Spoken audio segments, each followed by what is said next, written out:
नमस्कार, पहाड़ समाचार देख रहे हैं आप और मैं हूं आपके साथ रंजना रावत। बुलेटिन की शुरुआत बड़ी खबर के साथ करेंगे। अंकिता हत्याकांड से जुड़ी हुई ये बड़ी खबर सामने आ रही है। आरोपियों को सच्चाई से लगने लगा है डर और नार्को टेस्ट कराने से पलटे हैं आरोपी पक्ष ने नार्को टेस्ट पर सवाल उठाए। तो आपको बताते चले कि वकील ने भी आपत्ति कोर्ट में दायर की है।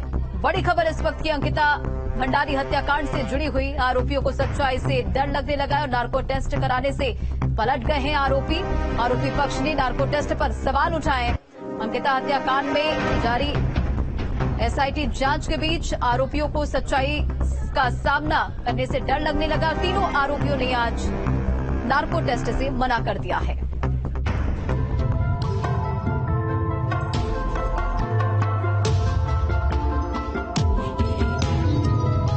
अंकिता के हत्यारों को सच्चाई से लगने लगा डर, नार्को टेस्ट कराने से पलटे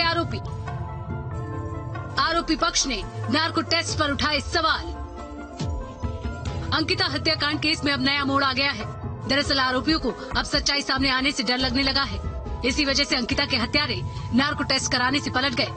मामले में तीनों आरोपियों की ओर से एक आपत्ति कोर्ट में दाखिल की गई है, जिसमें नार्को टेस्ट कराने का स्पष्ट कारण पूछा गया है।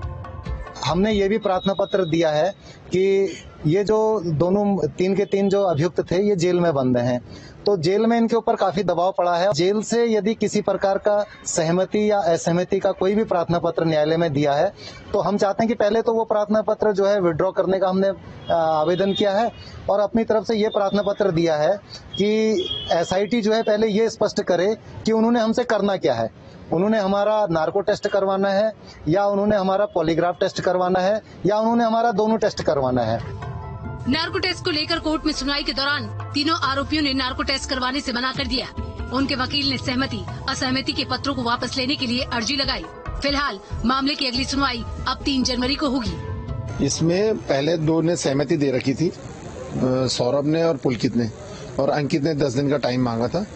अंकित की अपनी जेल से जो रिपोर्ट आई है उसमें उसने असहमति व्यक्त करी थी आज, लेकिन उनके द्वारा तीनों के द्वारा अधिवक्ता को भी नियुक्त कर दिया गया।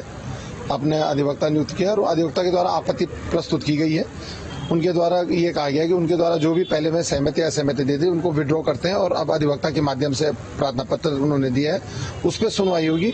अब नार्को टेस्ट पे जो भी सुनवाई होगी 3 तारीख को न्यायालय ने डेट लगाई है। आपको बता दें कि अंकिता के परिजनों ने उस वीआईपी का नाम उजागर करने की मांग की थी, जिसको स्पेशल सर्विस देने के लिए अंकिता को प्रताड़ित किया जा रहा था। हालांकि पुलिस आरोपियों से ये राज नहीं उगलवा सकी थी। ऐसे में इस मामले में नार्को टेस्ट की मांग भी उठने लगी, जिसके बाद एसआईटी ने 9 दिसंबर को कोटद्वार न्यायालय में नार्को टेस्ट की अर्जी लगाई थी। टीम न्यूज स्टेट और संवाददाता सुरेंद्र डसीला इस पूरे मामले पर अधिक अपडेट के साथ हमारे साथ जुड़ गए हैं। सुरेंद्र, देखिए अब इस पूरे मामले पर नया मोड़ सामने आ गया, क्या कुछ अपडेट?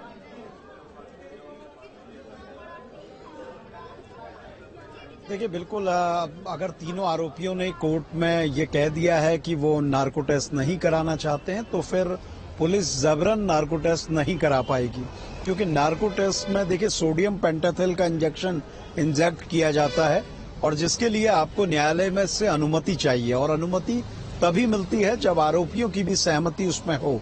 अगर तीनों आरोपियों ने इसके लिए मना कर दिया है तो ये बड़ा मुश्किल होगा एसआईटी के लिए कोर्ट में, और कोर्ट की ओर से डिसीजन क्या होगा ये तो 3 जनवरी को पता चलेगा।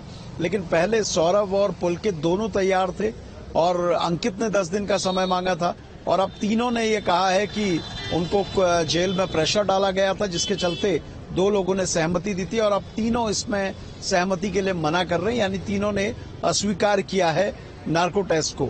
तो ऐसे में बड़ी एसआईटी के लिए दिक्कत होगी, क्योंकि कोर्ट का डिसीजन क्या होगा हालांकि उस पर निर्भर करेगा कि कोर्ट क्या एग्री करता है, कोर्ट क्या इजाजत देता है नार्को टेस्ट कराने के लिए या फिर कोई दूसरा तरीका देखा जाएगा।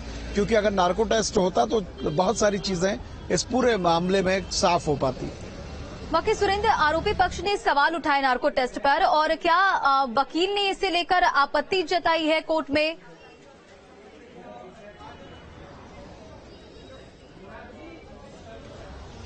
देखिए, बिल्कुल जिस तरह की खबर चल रही है, जिस तरह से जो जानकारी आ रही है वो यही बताया जा रहा है कि आरोपियों ने मना किया है और आरोपियों के बिहाफ में ही कोर्ट में उनके वकील सारी चीजों को रखते हैं और उन्होंने कहा है कि तीनों ने इस मामले में नार्को टेस्ट के लिए अपनी सहमति नहीं दी है।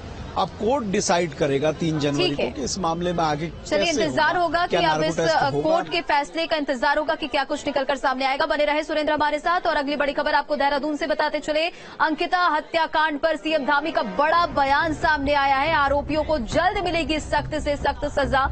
तो देखिए सीएम धामी लगातार इस पूरे मामले पर अपना जो रुख है वो साफ करते दिखे हैं। उन्होंने कहा है कि जल्द ही आरोपियों को सख्त से सख्त सजा मिलेगी और पुलिस ने फाइल की है चार्जशीट। ये बड़ी जानकारी सामने आ रही है। बड़ी खबर आपको बता दें, जहां हत्याकांड पर सीएम धामी का ये बड़ा बयान सामने आया है।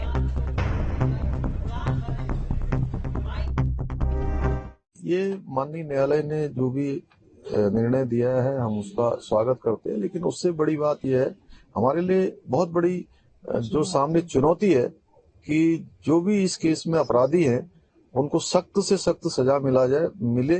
उनके जो ये कृत्य हैं वो कृत्य निकट भविष्य में किसी को भी इस दिशा में पुनरावृत्ति करने के बारे में तो करना तो बहुत दूर की बात, सोचना भी उनके लिए बहुत भारी पड़े।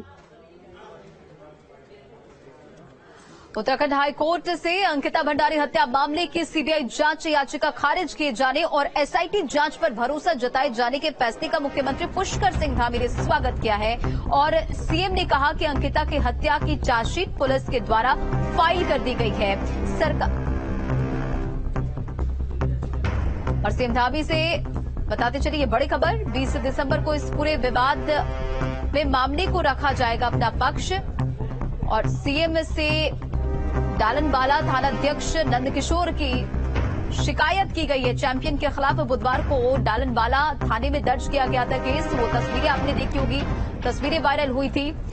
तो पुलिस की चेकिंग मंगलवार को रात को चेकिंग हो रही थी और चेकिंग के दौरान प्रणव के बेटे को रोका गया था। इस पूरे मामले को लेकर सीएम धामी से मिले हैं चैंपियन। और 20 दिसंबर विवाद जो मामला हुआ था उस पर अपने पक्ष को वो रखते हुए नजर आए। तो बड़ी खबर आपको बताते चले देहरादून से इस वक्त की सीएम धामी से मिले हैं पूर्व विधायक कुंवर प्रणव सिंह चैंपियन। और 20 दिसंबर विवाद मामले में अपना पक्ष उन्होंने रखा। सीएम से डालनवाला थानाध्यक्ष नंदकिशोर भट्ट की शिकायत की है और चैंपियन के खिलाफ बुधवार को डालनवाला थाने में दर्ज किया है शिकायत। और संवाददाता सुरेंद्र डसीला लगातार हमारे साथ जुड़े हुए हैं। सुरेंद्र, देखिए ये बड़ी खबर है। सीएम धामी से पूर्व विधायक कुंवर प्रणव सिंह चैंपियन ने मुलाकात की, अपना पक्ष उन्होंने रखा है, क्या कुछ अपडेट? देखिए बिल्कुल, क्योंकि देर रात कल जो चैंपियन हैं पूर्व विधायक, इनके खिलाफ मुकदमा दर्ज हुआ था आईपीसी 186 और 353 और 506 के तहत इन पर मुकदमा दर्ज हुआ था। यानी सरकारी कार्य में बाधा और इसके साथ अभद्र व्यवहार करने के तहत मुकदमा दर्ज हुआ था। इसमें आज मुख्यमंत्री से इन्होंने मुलाकात की और उन्होंने अपना पक्ष इसमें रखा है। इन्होंने कहा है कि जिस तरीके का मामला पुलिस ने उनके खिलाफ दर्ज किया है ऐसा बनता नहीं था, जबकि इसमें गलती पुलिस वालों की थी और पुलिस वालों के खिलाफ कोई कार्रवाई नहीं हुई है। और ये भी कुंवर प्रणव सिंह चैंपियन ने कहा है कि मुख्यमंत्री ने उन्हें भरोसा दिया है कि इस मामले में बेहतर जांच होगी और साफ जांच होगी। और ये भी उन्होंने कहा है कि इस मामले में पुलिस भले ही उनको दोषी बता रही हो, लेकिन गलती इसमें पुलिसकर्मियों की थी। ठीक है सुरेंद्र, इन तमाम जानकारियों के लिए बहुत बहुत शुक्रिया। खबर देहरादून से, जहां कोरोना कंट्रोल को लेकर एक्शन में सरकार और बैठक में सीएम धामी ने अधिकारियों को कई दिशा निर्देश दिए। कल से बूस्टर डोज लगेंगे और इसके लिए कैंप भी लगेगा। बड़ी खबर आपको बताते चले, कोरोना के खतरे को लेकर सरकार अलर्ट मोड पर है और कोरोना कंट्रोल को लेकर एक्शन में धामी सरकार। बैठक में सीएम धामी ने अधिकारियों को कई जरूरी दिशा निर्देश दिए। कल से बूस्टर डोज कैंप लगाए जाएंगे और नए केस सामने आने पर जीनोम सीक्वेंसिंग भी की जाएगी। तो कोरोना कंट्रोल को लेकर सीएम धामी लगातार एक्शन मोड में है और इसे लेकर आज अहम बैठक हुई। इस बैठक में कई अहम मुद्दों पर चर्चा की गई। तो प्रदेश भर में कल से बूस्टर डोज कैंप की शुरुआत हो गई और नए केस अगर सामने आते हैं तो जीनोम सीक्वेंसिंग भी की जाएगी। तो कोरोना के नए वेरिएंट को लेकर, उसके खतरे को लेकर सरकार अलर्ट मोड पर है और बैठक में सीएम धामी ने अधिकारियों को कई जरूरी दिशा निर्देश भी जारी किए हैं। माननीय मुख्यमंत्री जी की अध्यक्षता में जो नया वेरिएंट है उसके संबंध में जो स्वास्थ्य विभाग की तैयारी है उसके संबंध में बैठक की गई थी माननीय मुख्यमंत्री जी द्वारा, और स्वास्थ्य विभाग द्वारा उनको अवगत कराया गया था कि अभी वर्तमान में क्या सिचुएशन है, क्या सर्कमस्टांसेस हैं, और हम लोग पूरी तरीके से तैयार हैं अगर ऐसा कोई सिचुएशन सिनेरियो डेवलप होता है तो। कि जो जून 2022 में भारत सरकार द्वारा जो गाइडलाइंस इशू किए गए थे उसको रिट्रेट किया गया है, तो उसी के क्रम में मेरे द्वारा सभी डीएम्स को और सीएमओस को एसओपीस जारी किए गए हैं। मुख्यमंत्री पुष्कर सिंह धामी ने स्वास्थ्य विभाग के साथ कोरोना को लेकर बैठक की और इस दौरान उत्तराखंड में कोरोना की रोकथाम को लेकर चर्चा की गई। सीएम धामी ने कहा कि कोविड पर प्रभावी नियंत्रण के लिए राज्य में बूस्टर डोज लगाने के लिए अभियान चलाया जाए। आगे क्या कुछ कहा सीएम धामी ने, सुनिए। कोविड को लेकर जो भारत सरकार की जो गाइडलाइन आई है, जानकारियां आई, हम लोगों ने भी तय किया है